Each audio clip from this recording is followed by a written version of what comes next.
നമസ്കാരം. പുതിയൊരു വീഡിയോയിലേക്ക് സ്വാഗതം.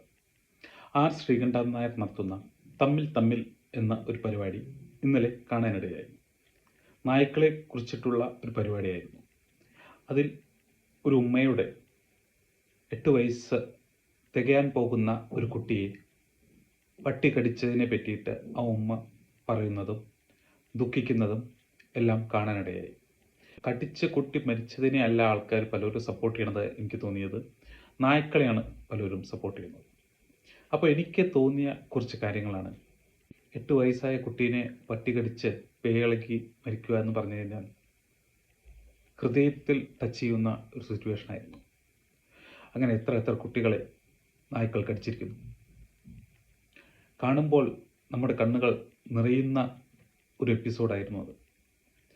അതിൽ പലരും നായ്ക്കളെ സപ്പോർട്ട് ചെയ്തിട്ടും പലരും കുറ്റപ്പെടുത്തിയിട്ടും എല്ലാം പറയുന്നത് കേട്ടു. മുഴുവനായിട്ട് ഞാൻ കണ്ടു തീർന്നിട്ടില്ല. എന്നാൽ എനിക്ക് തോന്നിയ കുറച്ച് കാര്യങ്ങളാണ്.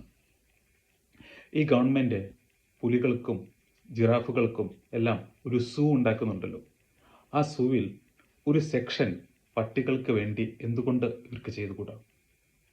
അല്ലെങ്കിൽ അതുപോലെ ഒരു സെക്ഷൻ, ഒരു വലിയ മതിലൊക്കെ കെട്ടിയിട്ട് ഒരു തുറന്ന കാട്, അതിനുള്ളിൽ പട്ടികൾക്ക് വേണ്ടിയിട്ട് അല്ലെങ്കിൽ ഈ നായകൾക്ക് വേണ്ടിയിട്ട് ഒരു ഏക്കർ സ്ഥലത്ത് അവർക്ക് സുഖമായി ജീവിക്കാൻ വേണ്ടിയിട്ട് ഒരു സിസ്റ്റം എന്തുകൊണ്ട് ചെയ്തുകൂടാ?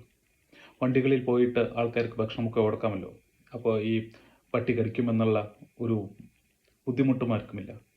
ഇനി അതുപോലെ തന്നെ ആർക്കിങ്ങനെ നായകളെ ഉപേക്ഷിക്കുന്ന, അതായത് വളർത്തു നായകളെ ഉപേക്ഷിക്കുന്ന ആൾക്കാരുണ്ടല്ലോ, തെരുവിൽ ഉപേക്ഷിക്കുന്നതിന് പകരം ഈ ഗവൺമെൻറ്റിൻ്റെ ഒരു സ്ഥലമുണ്ടെങ്കിൽ അവിടെ കൊണ്ടേൽപ്പിക്കുക. ഇങ്ങനെ ഉപേക്ഷിക്കുമ്പോൾ ഫൈൻ ഈടാക്കുകയും ഈ സ്ഥലങ്ങളിൽ കൊണ്ടാക്കുന്നവർക്ക് അതിനെ അപ്രിഷ്യേറ്റ് ചെയ്യുമ്പോൾ ആൾക്കാർ ഈ ഉപേക്ഷിക്കൽ നിർത്തിയിട്ട് ഈ നോക്കാൻ കഴിയാതെ ആൾക്കാർ ഉപേക്ഷിക്കുകയും ആ പട്ടി പിന്നീട് ഭക്ഷണം കഴിക്കാതെ ചാവുകയൊക്കെ കാണുമ്പോൾ നമുക്ക് സെൻറ്റിമെൻ്റൽ തോന്നാറുണ്ട്. അപ്പോൾ അതിന് പകരം ഇങ്ങനെ ഒരു ഗവൺമെൻറ്റിൻ്റെ ഒരു സ്ഥലമുണ്ടെങ്കിൽ, ഏകദേശം 1 ഏക്കർ 1.5 ഏക്കർ സ്ഥലമുണ്ടെങ്കിൽ ഒരു വലിയ ചുറ്റുമതിൽ പണിതിട്ട് പട്ടിക്ക് ചാടി കിടക്കാൻ പറ്റാത്ത രീതിയിൽ അവിടെ ഇലക്ട്രിക്കിൻ്റെ ഒരു ലൈനൊക്കെ കൊടുത്ത് പട്ടിക്ക് ചാടി കിടക്കാത്ത രീതിയിൽ ഒരു സിസ്റ്റം ഉണ്ടെങ്കിൽ ഈ തെരുവ് നായ്ക്കളെല്ലാം നമുക്കവിടെ ഇടാവുന്നതാണ്.